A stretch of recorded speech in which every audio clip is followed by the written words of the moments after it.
Before I go any further into this staggering, undemocratic, totalitarian mess in Victoria, may I recall that Tony Abbott became Prime Minister of Australia on this day in 2013? And remember the mess that was that Rob Oak shot securing government for Julia Gillard in 2010? What did he make? 17 minutes? That rubbish was on this day in 2010. Now, I suppose there's no surprise at the continuing outlandish and dishonest attacks on Tony Abbott for accepting an unpaid job as a trade envoy for the UK government. So here we go again. Tony Abbott's a homophobe, a misogynist, a sexist, a climate change denier, and, quote, not the kind of person who should be a trade envoy for the United Kingdom, unquote. Well, as one wag, James McPherson, wrote at the weekend, and I quote, wanted envoy to advise government on trade and to promote opportunities for the United Kingdom in emerging markets post-Brexit. The successful applicant will have voted yes to gay marriage and preferably marched at a recent gay and lesbian Mardi Gras. He or she will be pro-abortion, with special consideration given to applicants who've actually had one. Experienced trading in climate doom and gloom is essential. A dislike of blue ties and of Donald Trump is highly desirable. Well, that's about where we are. Tony Abbott has earned the anger of the left, and it's to his great credit because he steps into the ring to take them on. And for those who hate being reminded, Tony Abbott is an Oxford-educated Rhodes Scholar who smashed the Australian Labor Party in 2 elections, winning from them 25 seats. Never happened before, and of course it will never, ever happen again. He also negotiated free trade deals with China, Japan and Korea. Of course, the left hate Tony Abbott because he took on the people smugglers when everyone said it couldn't be done. Remember? The vast majority of the commentariat, the ABC, the Fairfax Press, academics, the Labor Party, opposed strong border protection. Abbott won the battle. So the hostility of the left increased. Hence the much-repeated Gillard speech that Tony Abbott is a homophobic misogynist. Where did this come from?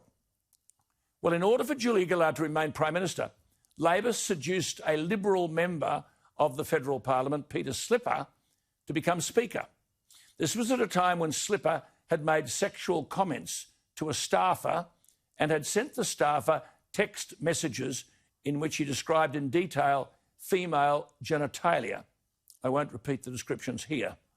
Tony Abbott stood, as good opposition leaders should, in the national parliament and said simply, and I quote, "This Speaker's actions are this Prime Minister's responsibility, and this Speaker's standards, perforce, are the Prime Minister's standards, unless she has the responsibility and the decency to remove this Speaker from this high office," unquote.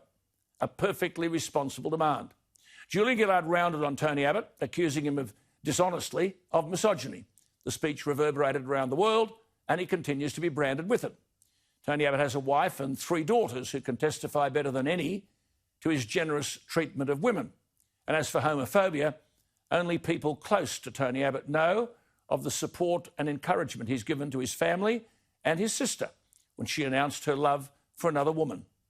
As I've made the point before, it's interesting to note that the Gillard speech accusing Abbott of misogyny occurred on the same day that the Labor Party had passed legislation cutting welfare benefits to single parents, almost all of whom were single mothers.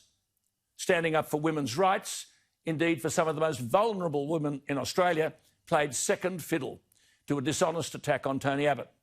This, of course, is the same Tony Abbott who started the Polypedal 23 years ago, quote, to engage more with real people, to let people see some of their MPs off the beaten track and out of their comfort zones, and to promote cycling as a great way to stay fit and see the country, unquote. Of course, he has also raised over $7 million for a raft of charities. Only a left would fail to acknowledge any of that, let alone his extraordinary bushfire and life-saving efforts, to say nothing of the outstanding speech Abbott made in May 2005 to an international infectious diseases conference in Ottawa, when, in relation to the declaration of a pandemic, Abbott urged in 2005, quote, every incoming passenger would be required to make a health declaration, thermal scanners would operate at international airports to detect possible flu cases on entry, and quarantine and isolation areas would be established. Influenza surveillance networks would be activated immediately, and detection and treatment information would be sent to every GP. 2005. None of that has happened. The criticism of Abbott doesn't hold a cup of dirty water unless you are ideologically determined to embrace dishonesty and untruth.